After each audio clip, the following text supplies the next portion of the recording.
வணக்கம். ஆகாஷ்வாணி புதுச்சேரி செய்தி சுருக்கம் வாசிப்பவர் சரவணகுமார். 2025ஆம் ஆண்டிற்கான பேரிடர் தாங்கும் உள்கட்டமைப்பு குறித்த சர்வதேச மாநாட்டில் பிரதமர் திரு நரேந்திர மோடி நேற்று காணொலி காட்சி மூலம் உரையாற்றினார். பேரிடரை எதிர்கொள்ளக்கூடிய திட்டங்களை வடிவமைத்து வரலும் நாடுகளுக்கு நிதி கிடைப்பதை உறுதி செய்ய வேண்டியதன் அவசியத்தை அவர் வலியுறுத்தினார். 2 நாள் பயணமாக மதுரை வந்துள்ள மத்திய உள்துறை அமைச்சர் திரு அமித்ஷா இன்று காலை பிரசித்தி பெற்ற மீனாட்சி அம்மன் கோவிலில் சாமி தரிசனம் செய்கிறார். தொடர்ந்து பல்வேறு நிகழ்ச்சிகளில் கலந்து கொள்ளும் அவர் பாஜக மாநில நிர்வாகிகளுடன் ஆலோசனை மேற்கொள்வார்.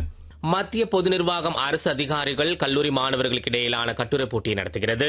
இதில் கலந்து கொள்ள விரும்புவோர் வரும் 16ஆம் தேதிக்குள் கட்டுரைகளை iipaprc2025@gmail.com என்ற மின்னஞ்சல் முகவரிக்கு அனுப்ப வேண்டும் என புதுச்சேரி கிளை சார்பில் தெரிவிக்கப்பட்டுள்ளது.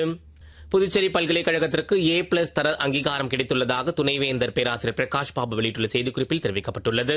புதுச்சேரி வில்லியனூர் திருக்காமேஸ்வரர் கோவில் பிரம்மோற்சவ விழாவின் முக்கிய நிகழ்வான தேர் திருவிழா இன்று காலை நடைபெற்றது. இதில் துணைநிலை ஆளுநர் திரு கைலாஷ்நாதன், முதலமைச்சர் திரு ரங்கசாமி, சட்டப்பேரவைத் தலைவர் திரு செல்வம், அமைச்சர்கள் திரு நமச்சிவாயம், திரு தேனி ஜெயக்குமார், திரு சாய் சரவணன்குமார், எதிர்க்கட்சித் தலைவர் திரு சிவா உள்ளிட்ட ஏராளமானோர் கலந்து கொண்டு தேரை வடம் பிடித்து இழுத்தனர். புதுச்சேரி வில்லியனூர் மரப்பாலம் மின்பாதையில் பராமரிப்பு பணிகள் மேற்கொள்ள இருப்பதால் நாளை காலை 10 மணி முதல் பிற்பகல் 2 மணி வரை TN பாளையம், எழில் நகர், திருமலை தாயார் நகர், தென்றல் நகர், மூலக்குளம், ஜெயா நகர், உழவர் கரைப்பேட், கம்பன் நகர், மரியாள் நகர், செல்லம்பாப்பு நகர், புதுநகர், ராமலிங்கம் நகர், தட்சிணாமூர்த்தி நகர் மற்றும் அதனை சார்ந்த பகுதிகளில் மின்தடை ஏற்படும் என மின்துறை அறிவித்துள்ளது. இத்துடன் செய்தி சுருக்கம் நிறைவு பெறுகிறது.